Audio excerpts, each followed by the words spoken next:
దేవుడు పరలోకం నుండి భూలోకానికి ఎందుకు వచ్చాడో మీకు తెలుసా? ఆయన నిత్యము కూడా ఆరాధింపబడుచున్నటువంటి దైవము. కోట్లాది దూతలతో నిత్యము కూడా దేవుణ్ణి మహిమపరచబడుతున్నటువంటి ఆ పరలోకాన్ని విడిచిపెట్టి భూలోకానికి ప్రభు ఎందుకు వచ్చారో తెలుసా మీకు? ఎందుకంటే మన వల్ల ఏదో లాభం పొందడానికి కాదు, మనం ఏదో దేవుణ్ణి ఎక్కువగా ప్రేమించి లేకపోతే మనం వలన ఏదైనా ఆయన కలిసి వచ్చినట్లు ఆయన రాలేదు. ఆయన ఎందుకు వచ్చాడంటే ఆయన ప్రేమను చూపించడానికి భూమి మీదకి వచ్చాడు. ఆయన నిజమైన ప్రేమ కలిగినటువంటి దేవుడు ఆయన. కాబట్టి ఏ స్వార్థం లేనివాడు ఆయన పరిపూర్ణమైనటువంటి ప్రేమ కలిగిన ఆ దేవుడు ఈ రోజున వాక్య రూపంలో మనందరినీ కూడా ఆయన ఇష్టపడుతున్నాడు. అందరి దగ్గరికి తన వాక్యాన్ని పంపించాడు. 2000 సంవత్సరాలకు పూర్వమే ఆయన ఏం చేశాడు? ఆయన మానవుడిగా భూమి మీద పుట్టాడు.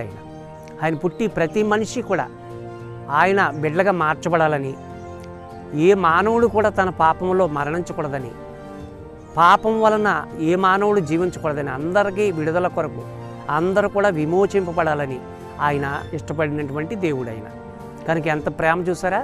ఆ ప్రేమని మనం ప్రతి ఒక్కరు కూడా తప్పనిసరిగా పొందుకోవాలి. ఆ పరిపూర్ణమైనటువంటి ప్రేమను మనం తప్పనిసరిగా పొందుకోవాలి. ఆయన ఎంత ప్రేమ చూపించాడంటే ఆ తల్లిలో ఉండదో తండ్రిలో ఉండదో, అంటే వారు ప్రేమిస్తారు మనల్ని, కానీ తల్లి కంటే తండ్రి కంటే ఈ లోకంలో ఉన్నటువంటి స్నేహితులు బంధువుల కంటే అందరికీ మించినటువంటి ప్రేమ. ఆ ప్రేమ మీకు తెలుసా?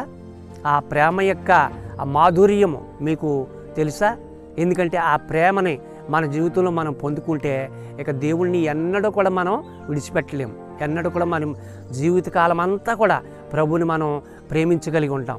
కాబట్టి ఆ ప్రేమతో మీరు ప్రభువుని నమ్ముకోండి. నిజమైన ప్రేమ, పరిపూర్ణమైనటువంటి ప్రేమను మీరు పొందుకోండి. ఎందుకంటే దేవుడు ప్రేమ స్వరూపై ఉన్నాడు. ఆయన మనల్ని ప్రేమించడానికి భూలోకంలో ప్రతి మనిషిని కూడా ఆయన దేవుడు లోకమును ఎంతో ప్రేమించాలని ఉంటుంది. కాబట్టి ఆయన ప్రేమను మీరు తప్పనిసరిగా పొందుకోండి. ప్రేమ మరణం కంటే బలమైనది.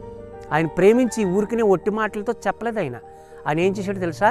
ఆయన మన కొరకు సిలువ వేయబడ్డాడు, హింసలు పడ్డాడు, నిందలు పడ్డాడు, ఎన్నో ఆయన భయంకరమైన ఆ మరణ శిక్ష, ఆ సిలువ శిక్ష, కొరడాలతో కొట్టబడడం, ద్వేషింపబడడం, దూషింపబడడం, ఇవన్నీ కూడా ఆయన పొందాడు. ఎందుకో తెలుసా?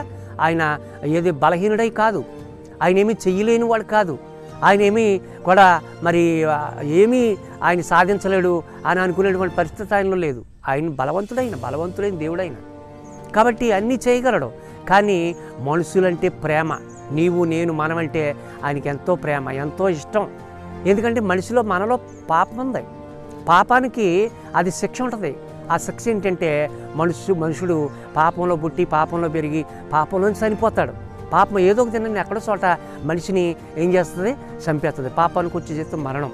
కాబట్టి ఆ మరణం పొందకుండా ఉండడానికి ప్రభు ఏం చేశారంటే ఆయన ఈ భూలోకంలో మానవుడిగా పుట్టారు.